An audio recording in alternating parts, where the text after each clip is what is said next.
오늘이 제일 떨리는 날 같네요. 중고등부 설교만 하다가 중고등부 설교를 여기 앞에서 하려니까 너무 어려운 것 같아요. 먼저 이 말씀을 드리고 싶어요. 제가 이번에 한 주간 학교에서 공부를 하면서 보게 된 영상이 하나가 있는데, 나는 신이다 라고 하는 프로그램입니다. 이 프로그램이 뭐였냐면은 이제 4명의 사이비를 다큐로 찍어가지고 이 사람들의 잘못들을 공개하는 그런 프로그램이었어요. 이게 어쩌다가 유튜브에 떠서 보게 됐는데, 재림예수라고 말하는 사람이 이렇게나 많은 줄 몰랐어요. 또 근데 그렇게 플랫폼에서만 보지 않더라도 우리가 당장 가평 안에서만 하더라도 엄청나게 많은 재림예수들을 볼 수 있어요. 심지어 여기 중고등부 학생들의 앉아있는 친구들의 친구들 중에서는 특히 어느 학교에서는 그런 친구들이 되게 많죠. 어느 학교인지는 얘기 안 하겠지만, 이런 식으로 어떤 지역에서는 누가 신이고 어떤 지역에서는 또 누가 신이고 막 이런 식으로 재림예수가 너무 많아요. 이렇게 많다 보니까 와, 진짜 지금이 예수님 올 때가 맞구나 라는 생각을 하게 돼요. 하지만 한편으로는 지금 이렇게 풍요롭고 잘 살고 이제 막 풍족하고 적어도 배 굶지는 않는 시대인데, 저 안 보더라도 이렇게 뚱뚱한데,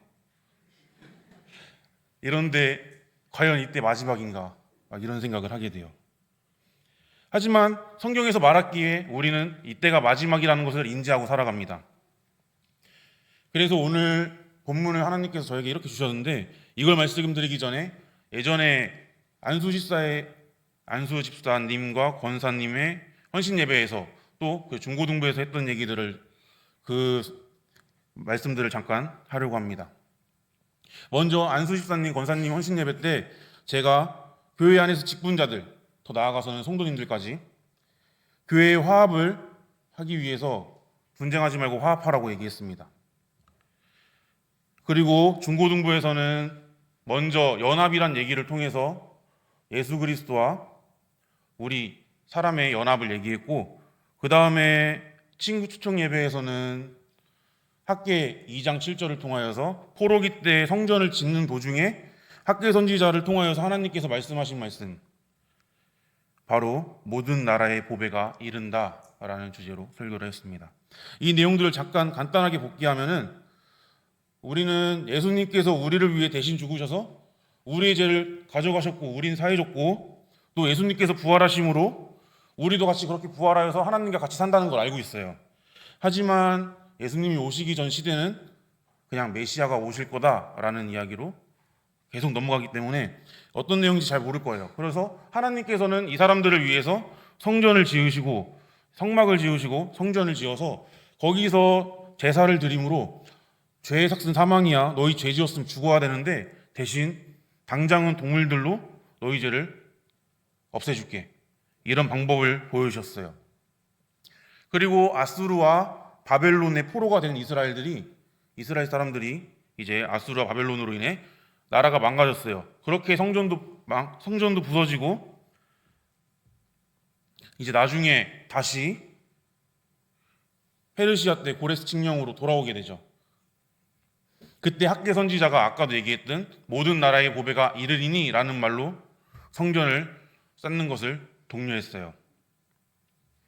이때 모든 나라의 보배라는 단어는 헤무타트라는 말인데, 이 보배라는 말이 어디 쓰였냐면은 사무엘상 9장에 보면은 사울이 이제 하나님께서 하나님의 영으로 감동받아서 왕이 될 때 사울의 왕권을 나타내기 위해서 이 단어를 썼어요.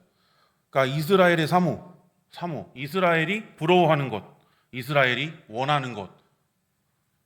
그러니까 이 왕권은, 이 햄무다트, 보배라는 말은 이렇게 이스라엘 사람들의 원하는 것, 결국 권력을 얘기한다는 걸 나타냈죠.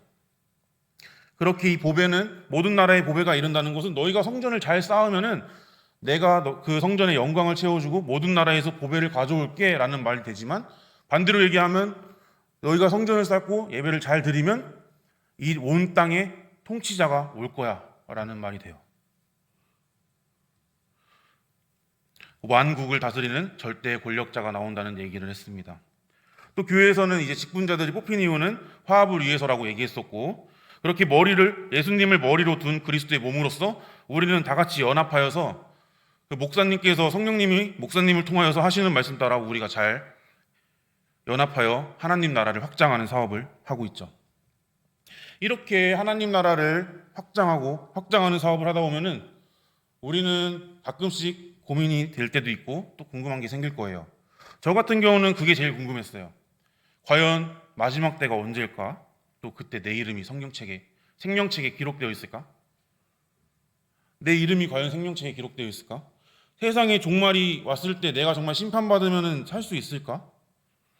과연 지금은 잘 믿고 있는데 내가 그때를 몰라보면 어쩌지? 라는 생각을 좀 많이 했어요. 근데 저희가 궁금했다는 건 아직 이게 미스테리이고, 이게 미스테리라는 것은 그 전 시대도 미스테리이고, 그렇게 거슬러 올라가다 보니까 오늘 말씀처럼 예수님의 제자들도 궁금했어요. 그러면서 예수님께서는 성전이 무너진다라는 얘기를 했는데 제자들은 세상 끝날을 얘기하면서 말을 하죠. 당시 이스라엘 사람들은 이제 성전에, 더 나아가서 언약궤 안에, 언약궤 위에 하나님께서 임재하신다고 생각을 했어요. 하나님은 우리는 지금 언제나 어디에나 계신다는 걸 알지만 이 언약궤라는 특별한 곳을 하나님께서 가시적으로, 그러니까 이스라엘 백성들에게 체험할 수 있게 오셨기 때문에 이 언약궤, 성전에 하나님이 계신다고 생각을 했어요. 그러니 이 성전이 무너진다는 것은 결국 이스라엘 사람들한테는 내가 바라보던 모든 것이 사라진다는 거랑 크게 다를 바가 없는 말이었어요. 그러니 이스라엘 사람들은 깜짝 놀라겠죠. 특히 제자들은 지금 예수님께서 성전을 무너뜨린다 하니까 뭐지? 세상이 멸망의 그때가 언제예요? 이러고 물어보는 것이죠. 이게 24장 지금 읽었던 본문의 시작이에요. 제가 24장 1절부터 3절만 잡았지만 사실 24장, 25장이 전부 예수님께서 마지막 때라고 말씀하시는 내용이에요. 그 중에 저는 거짓 그리스도, 그거를 주제로 33절까지만 보려고 합니다. 먼저 예수님께서는 거짓 그리스도가 나올 것을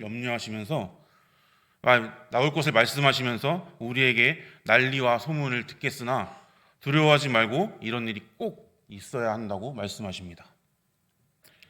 그러면서 지진과 기근이 있고 이제 종말 끝, 이제 세상이 끝날 것 같은데 예수님께서는 여기선 8절 한번 띄워주시겠어요? 8절에서 말씀하십니다. 이 모든 것은 재난의 시작이니라. 우리는 이런 일이 생겼으니까 이제 마지막이라 생각하는데 예수님께서는 이제 시작이라고 말씀하세요. 어떤 일들이 있냐 쭉 보니까 민족이 민족을, 나라가 나라를 대적하고 기근이 있고 죽음이 온다고 합니다. 이거를 성경에서 어디서 나오나 한번 쭉 찾아보니까 요한계시록에서 나오더라고요. 요한계시록 6장의 이야기를 조금 하면은 요한이 본 환상에서 이 내용이 나와요. 하나님께서 계시하셨고 그것을 예수님을 통해서 요한에게 주신 그 요한계시록에 이 내용이 나옵니다. 즉 이 일은 예수님께서 지금 그냥 말씀하신 것이 아니라 계획되었던 일이라는 걸 알 수 있죠. 그리고 그 내용은 흰 말이 나오고 붉은 말이 나오고 검은 말이 나오고 청황색 말이 나오는데 흰 말이 승리하기 위해 사람들을 부추기고 붉은 말이 전쟁을 일으키고 검은 말이 이제 저울질하면서 곡식값을 비싸게 파는 것, 즉 기근이다라는 것을 알려주고 청황색 말이 지나가니까 사람들이 죽어갑니다. 그리고 이 내용은 어떤 내용이냐면은 요한계시록에 보면은 맨 처음에 인을 떼는 장면, 그 다음 나팔을 부는 장면, 그 다음은 하나님께서 마지막으로 진노의 대접을 붓는 장면이 나오는데 그 중에 인을 떼실 때 일어나는 일들이에요. 즉 재난의 시작입니다. 그리고 재난의 시작으로 죽음을 말씀하시고 있습니다. 다시 본문으로 넘어가면은 이 죽임당하는 환경 속에서 거짓 선지자가 나타나 우리를 미혹하고 있는 걸 볼 수 있습니다. 이들은 자신을 예수라고 지칭하는 사람일 수도 있지만 더 폭넓게 본다면은 내가 예수님께 능력을 받았다라고 말하는 사람들까지 포함됩니다. 예수님의 고난을 받고 예수님께서 보내셨다라고 말하는 자들이죠. 지금 우리나라에는 메시아가 많고 그 재림 예수라 말하는 사람들은 우리는 딱 봐도 거짓이라는 걸 알 수 있어요. 그렇기 때문에 이 사람들은 사실 큰 문제가 안 되는데 진짜는 숨어있는 자들, 예수님께 고난을 받았다, 보내심을 받았다 말하면서 자, 여기 교역자들이랑 똑같은 모습을 하고 있는 사람들이 있어요. 그런 사람들이 진짜 잘못된 자들이에요. 그리고 또 15절에 보면은 멸망에 가증한 것이 거룩한 곳에 선 것을 볼 때는 급하게 도망가라고도 말씀을 하세요. 그러면서 말씀하시는 게 이때 환란이 덮치는데 엄청나게 빠를 거라고 하십니다. 어떤 사람은 지붕에 숨었는데 지붕에 숨었다가 집안에 물건을 가지려고 내려오는 것도 허용하지 않는다. 그만큼 재난이 빨리 온다. 밭에 겉옷을 버려놨는데 그 겉옷을 가지고 오려고 하니까 그 시간도 허락하지 않는다. 이렇게 얘기하면서 아이벤 자들과 젖먹이는 자들에게는 화가 있을지로다 라고 얘기를 해요.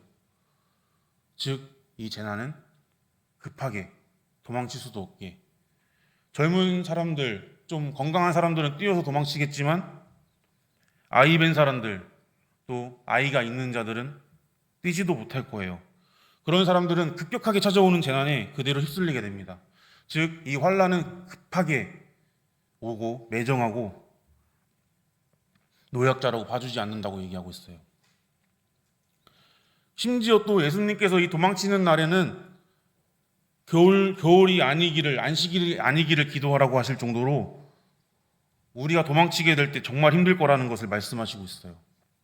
겨울에는 먹을 것이 없으니까 적어도 도망칠 때 먹을 것이라도 구할 수 있는 곳으로, 안식일에는 이스라엘 사람들은 뛰지도 못하니까 환란이 우리의 상황을 봐주지 않고 그대로 덮친다는 거죠. 우리는 이것을 보고 매정하고 안타깝고 연민을 느끼고, 만약에 우리가 그 환란이었다면은, 우리가 만약에 사형 선고하는 입장이었다면은 저 사람의 처지를 보고 상황을 보고 좀 봐줄 만도 한데 이때 오는 환란은 그렇게 다가오지도 않는다는 것입니다. 이때 또 한 번도 보지 못한 노아의 때보다 큰 환란이 온다고 얘기를 해요. 노아 홍수 때 사람들이 다 죽었는데도 불구하고 그거보다 더 큰 환란으로 우리에게 온다고 합니다. 그러면서 그 환란은 우리를 위해 온다고 말씀하시고 있어요. 택하신 자들을 위해서 오는 것이죠. 필수 불가결하게 이 환란이 찾아옵니다. 우리에게 재앙이 옵니다. 하지만 이 재앙이 계속 들었고 이제 예수님 오실 때 재앙이 있을 거고 우리는 살 거야, 이런 말씀을 계속 듣지만 사실 만약에 내가 당장 죽는다 그러면 되게 두려울 거예요.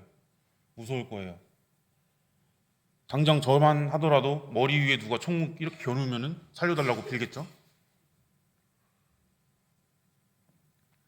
이때 정말 무서울 때 거짓 그리스도와 거짓 선지자가 미혹을 합니다. 그 두려움을 틈타서 미혹을 하게 됩니다. 이것을 또 보게 되면은 요한계시록으로 넘어갈 건데, 요한계시록 9장에서는 7인을 떼는 장면을 다음으로 나팔을 부는 장면이 나옵니다.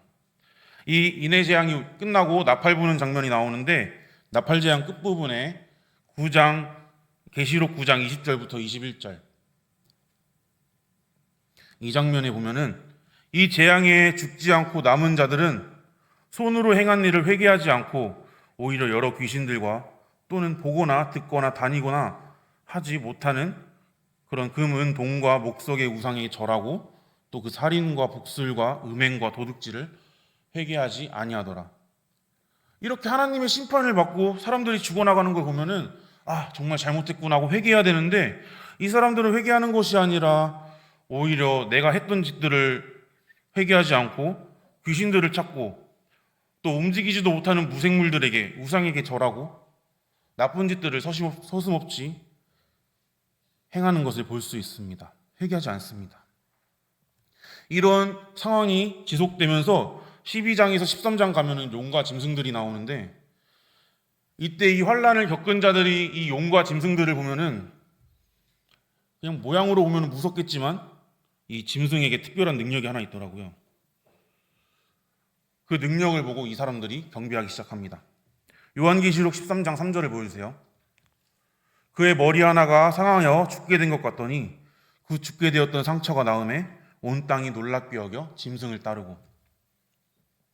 이 사람들이 죽어가는 환경 가운데, 이제 멸망한 것 같은 이런 환경 가운데 짐승이 나타났는데, 이 짐승은 머리를 고칩니다.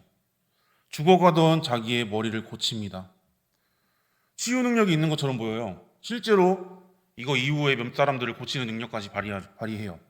그러니까 사람들은 이것을 보고 메시아인가? 저는 그렇게 생각한 것 같아요. 메시아인가? 구원자인가? 이걸 따라야 되나? 이런 모습이 보여지게 되는 거예요. 이 짐승의 능력은 이 큰 환란 속에서 사람들을 미혹하여서 하나님께 돌아오지 못하게 막고 있습니다. 다 죽어가는 재앙 속에서 사람들을 일부러 하나님께서 이제 돌아오라고 경고하시는 이 심판 속에서 이 짐승은 사람들을 미혹하고 자신이 하나님인 양 치유의 능력을 보이며 사람들을 유혹합니다. 사람의 수인 6보다 훨씬 큰 666이 나옵니다. 그냥 간단하게 계산한다면 사람의 능력치는 6인데 사람이 할 수 있는 일은 6가지라 치면 짐승이 할 수 있는 일은 666가지나 돼요. 우리가 보기에는 딱 봐도 엄청나게 많은 것, 눈으로 세지도 못하는 것들, 이런 일들을 짐승이 하니까 큰 기적과 능력과 기사가 보이니까 사람들이 그냥 쉽게 미혹당해요. 그냥 빠져서 사람들은 짐승에게 매료됩니다. 이 짐승으로 인하여서 사람들은 죽고 대부분의 예수 그리스도를 믿는 사람들이 죽게 됩니다. 그리고 짐승의 표가 있어야지 물건을 사고 파는 그런 시대가 열려요. 즉 이스라엘이 그토록 원하던 다윗 왕과 같은 시대가 될 수도 있는 거예요. 짐승이 하나님께서 이 심판을 내리면서 돌아오라고 말씀하시는데 이 짐승이 왕노릇을 하고 있습니다. 그냥 일반 사람들이 보기에는 진짜 이제 신이 나와서 왕노릇하는 것처럼 보이는 그런 시대가 되어버렸어요. 하지만 믿는 사람들은 이것이 진짜 예수님이 아니라는 걸 알기 때문에 거의 다 짐승에게 절하지 않아 죽고, 우리도 지금 이 말씀을 듣기 때문에 짐승이 메시아가 아니라는 것을 알고 있습니다. 그러니 예수님은 진짜 오지 않으셨습니다. 다시 본문 24장으로 가서 24장 26절을 보시면, 그러면 사람들이 너희에게 말하되 보라 그리스도가 광야에 있다 하여도 나가지 말고 보라 골방에 있다 하여도 믿지 말라. 사람들이 하는 소문을 믿지 말라라는 것입니다. 이 짐승이 능력을 발휘하고 무슨 짓을 하더라도 다른 사람 내가 봤어, 진짜라니까, 일로 와봐, 이 사람 맞아, 이렇게 말을 해도 믿지 말라고 하시고 있습니다. 그 이유는 27절로 설명하는데요, 번개가 동편에서 나서 서편까지 번쩍임 같이 인자의 임함도 그러하니라. 동편에서 서편까지 번쩍하는 거, 번개가 그냥 치는 것처럼 그냥 하늘을 보면은 누구든지 볼 수 있게 예수님이 오신다는 말이죠. 예수님께서는 소문을 들을 필요 없이 우리가 알 수 있게 오신다고 말씀하시면서 28절, 주검이 있는 곳에는 독수리들이 모일 것이다.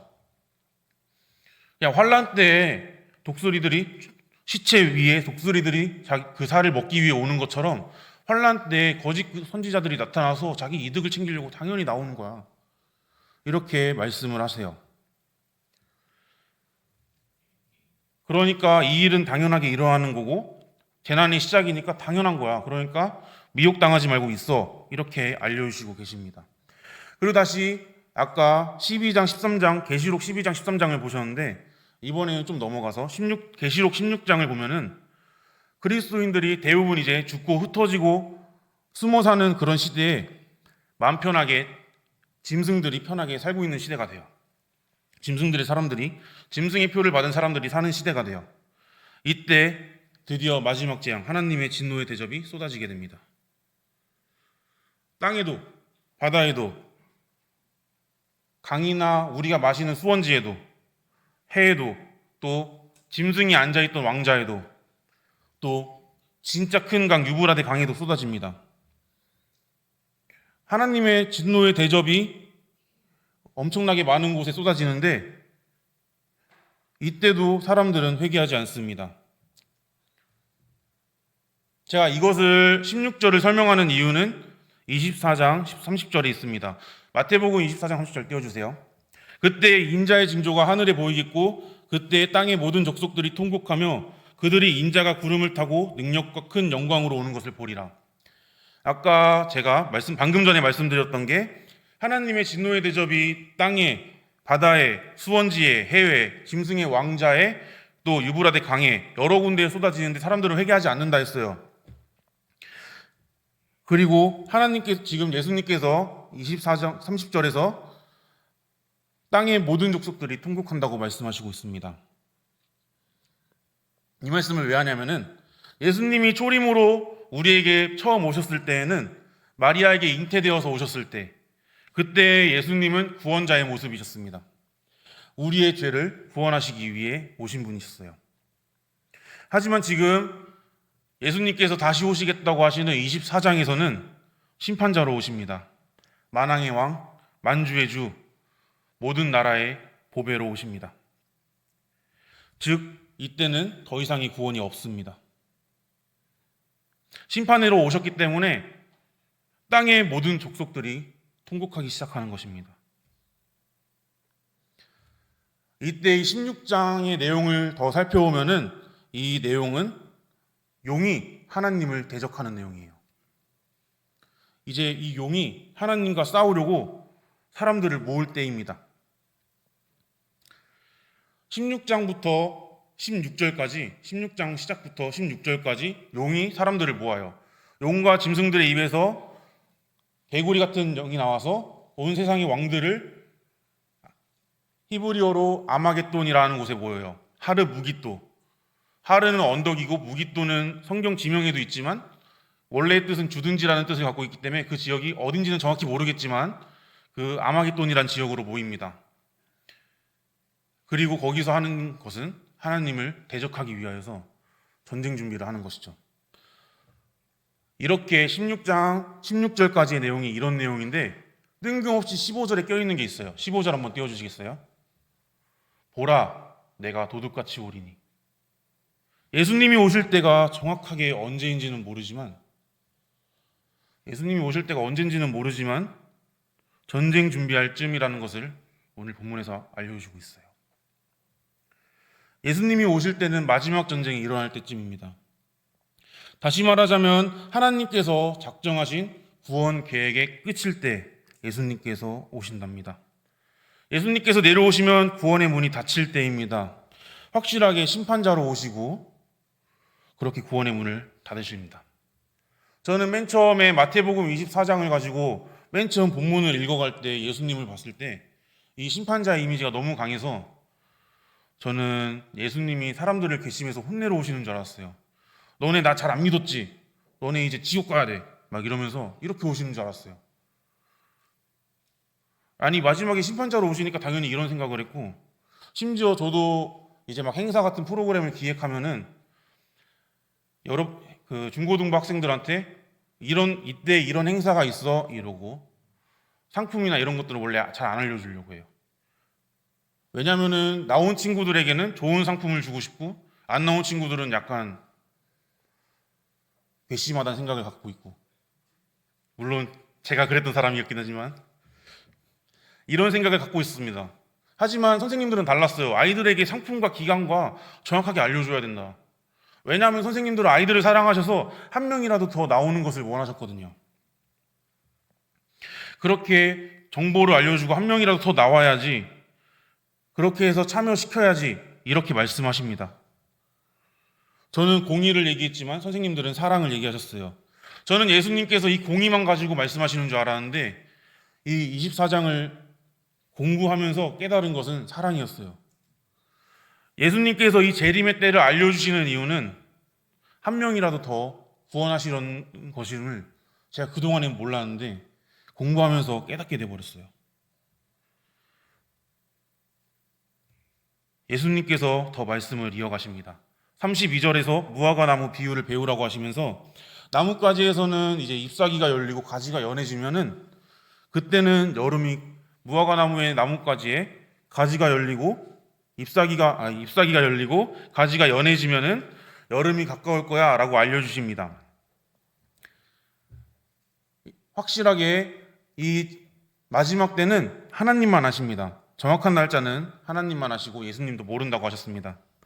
하지만 예수님께서 우리에게 이렇게 징조를 알려주시고 마지막 때를 대비할 수 있게 무화과 나무가 잎사귀가 나면은 우리는 여름인 걸 알잖아. 그러니까 지금 내가 이렇게 말하는 것들이 일어나면은 마지막 때라는 걸 우리가 알고 준비해야 돼. 이렇게 말씀하시는 겁니다. 33절, 이와 같이 너희도 이 모든 일을 보거든 인자가 가까이 곧 문 앞에 이른 줄 알라. 말씀을 맺겠습니다. 예수님께서는 우리에게 예수님이 오실 때를 말씀하시고 계세요. 이것이 만약 제 생각으로는 예수님의 마지막 사랑이라고 생각합니다. 우리는 구원받기에 준비되어야 되는 사람이고 또 반대로 이 복음을 널리 알려야 되는 사람이에요.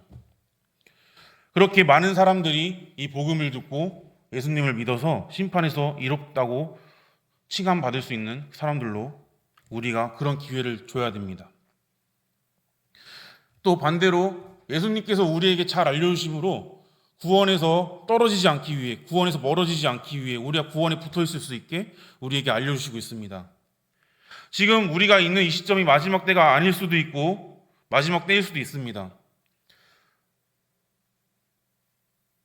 거짓 선지자로 인해서 우리는 지금 핍박받고 있습니다.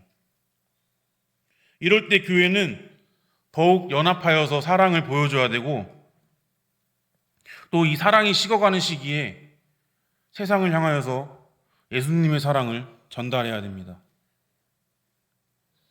예수님께서 말씀하시는 것은 하나님 사랑 대 이웃 사랑입니다. 내 이웃을 사랑하여서 내 옆에 있는 이웃이 정말 내가 사랑하는 이웃이라면은 이 사람이 예수님을 안 믿는다는 것, 지옥 간다는 걸 아는데 우리는 가만히 있을 수 없겠죠. 13절, 14절, 마태복음 24장 13절, 14절. 그러나 끝까지 견디는 자는 구원을 얻으리라. 이 천국 복음이 모든 민족에게 증언되기 위하여 온 세상에 전파되리니 그제야 끝이 오리라. 우리가 연합이라는 주제를 통해서 우리가 끝까지 견딜 방법은 찾았습니다. 그러나 우리가 연합하여 똘똘 뭉쳐서 우리가 환난 때까지 잘 버텨야지. 버티자. 견디자. 여기서 끝내면 안 된다는 것입니다. 만약에 여기서 끝나버린다면 우리는 유대인들과 크게 다를 바가 없을 것입니다. 하나님께서 아브라함을 택하시면서 복을 주셨어요. 근데 아브라함은 복을 많이 받았죠. 근데 그 아브라함은 복주머니가 아니에요. 아브라함은 복의 통로라고 표현하셨습니다. 창세기 12장 13절, 너를 축복하는 자에게는 내가 복을 내리고 너를 저주하는 자에게는 내가 저주하리니 땅의 모든 족속이 너로 말미암아 복을 얻을 것이라 하신지라. 아브라함은 자기 혼자만 복을 받아야 되는 사람이 아니라 그 복을 퍼뜨려야 되는 사람이었어요. 이스라엘도 마찬가지입니다. 이스라엘을 하나님께서 택하시고 하나님의 보배로는 소유, 하나님께서 택하신 자 민족, 그렇게 끝나는 것이 아니라 출애굽기 19장 6절을 보면은 너희가 내게 대하여 제사장 나라가 되며 거룩한 백성이 되리라. 너는 이 말을 이스라엘 자손에게 전할지니라. 이스라엘에게 원했던 것은 제사장 나라였어요. 제사장 나라. 그들이 제사장들이 되어서 다른 나라를 위해 예배를 했어야 됩니다. 이스라엘만 뭉치는 것이 아니라 다른 나라를 위해 예배를 했어야 됩니다. 만약에 우리끼리 똘똘 뭉치고 복음을 전하지 않는다면은 우리는 결국 이 유대인들과 별반 다를 바가 없는 존재가 됩니다. 하나님의 구원 계획은 모두를 구원하는 구원 계획인데 만약에 우리끼리 뭉치게 된다면 하나님의 계획에서 벗어나는 행동을 하게 된다는 것입니다. 이것이 불순종의 죄입니다. 지금 말씀드리는 것은 본문과는 상관없지만 죄라는 단어가 나와서 말씀드리는데 죄는 크게 두 가지로 나뉘죠. 아담이 선악과를 먹어서 저지른 본죄와 또 스스로 저지르는 자범죄가 있습니다. 이 본죄 가지고 이제 무신론자들이 말하죠. 아니, 하나님께서 그 선악을 알게 하는 나무 그거 안 만들었으면은 죄 안 저질렀을 거 아니야? 그러면 하나님께서 죄 창조하신 거 아니야? 라고 얘기를 합니다. 근데 이 선악을 알게 하는 나무의 과실은 제가 공부한 결과 울타리라는 것을 깨달았어요. 무엇이냐면 이 선악과를 먹으면 죽는다라는 말은 이 울타리를 넘어가면 죽어 라고 말씀하시는 것과 똑같다는 것을 제가 알게 됐어요. 아담이 에덴 동산에서 관리인으로서 그 지역에서 모든 것을 심지어 동물들 이름도 지어주면서 그렇게 있는데 거기서 만약에 선악과라는 하나님을 알아볼 수 있는 것들이 없었다면 자기가 신인 것 마냥 행동했겠죠. 그러니 하나님께서는 이 선악과를 두시면서 너 거기 넘어가면 위험해 라고 말씀하시는 겁니다. 오히려 저는 선악과가 없었더라면은 아담이 훨씬 더 범죄했을 거라고 생각을 해요. 그리고 그 울타리는 하나님께서 창조해서 넘은 게 아니라 우리가 하나님의 지역 밖으로, 그 구원의 계획 밖으로 넘어갔습니다. 아담이 어떤 마음가짐으로 선악과를 먹었는지는 몰라요. 내가 여기 관리자인데 나 한번 주인해봐? 이러면서 선악과를 먹을 수도 있겠지만, 반대로 이거 하나님께서 여기 관리하라 하셨는데 하나님처럼 생각하면 더 잘 관리할 수 있지 않을까? 먹어볼까? 어떤 마음으로 먹었는지는 몰라요. 왜냐하면 그 성경에 나와 있지 않기 때문에 어떤 마음으로 먹었는지는 모르지만, 앞에 거는 완전 나쁜 마음, 뒤에 건 좀 좋은 마음 같지만 하나님께서는 결국 먹었으므로 죄라고 말씀하세요. 단순히 주인이 된 것처럼, 단순히 하나님의 일을 잘하고 싶어서 먹었는지는 아무도 모르지만 결국 확실한 것은 하나님의 뜻에 벗어났다는 것입니다. 하나님께서는 사람들을 버려두시는 것이 아니라 모든 사람들을 구원하실 계획에 넣으셨고, 그 계획 속에 우리가 다 존재해 있는데 사람들이 나 구원받기 싫어 하고 튕겨져 나가는 겁니다. 그리고 이 계획 밖으로 떨어져 나간 사람들이 죄인인 거죠. 그러니 우리는 이 하나님의 구원 계획을 방해하면 안 됩니다. 우리의 마지막 때를 위해서 거짓 그리스도에게 미혹받지 않도록 끝까지 견디는 거 정말 중요한데, 여기서 머무르는 것이 아니라 다른 사람들이 거기에 미혹되어서 구원 계획에 떨어지지 않게 하나님의 계획 안에 들어갈 수 있게 우리가 복음을 전할 사명을 받은 자로서 담대히 복음을 전해야 됩니다. 저는 이 두 가지, 견디고 또 복음을 산끝까지 전파하는 것, 이것이 마지막 때를 기다리는 교회가 가져야 되는 자세라고 생각합니다. 우리 청평교회가 지금도 잘 하고 있다고 생각을 하지만, 그런 교회가 되어서 모든 민족을 제사 삼고 세상의 빛과 소금으로 하나님께 영광을 돌리는 교회가 되어서 여기 있는 모든 성도님들이 생명책에 이름이 적혀 있고 그렇게 하나님께 칭찬받고 영원히 살아갈 수 있는 그런 교회가 되기를 소망합니다. 기도하겠습니다. 사랑과 은혜가 풍성하신 하나님 아버지, 오늘도 우리에게 말씀을 주심에 감사합니다. 우리가 오늘 예수님이 다시 오신다는 말씀으로 말씀을 배웠습니다. 아버지께서 우리에게 주신 말씀 따라서 우리가 세상에 나가서 하나님 말씀으로 무장하여 그 자리에서 빛처럼 하나님 말씀으로 승리하고 소금처럼 세상의 사람들을 하나님의 구원 계획으로 들어올 수 있게 하는 그런 귀하고 멋진 청평교회가 될 수 있게 도와주세요. 하나님께서 원하시는 그 계획에 따라서 우리가 순종하여 움직일 수 있게 도와주시고, 그렇게 움직일 때 하나님께서 큰 복을 허락하여 주셔서 우리가 정말 하나님의 영광을 세상에 알릴 수 있는 교회가 될 수 있게 도와주시옵소서. 예수님의 이름으로 기도드립니다.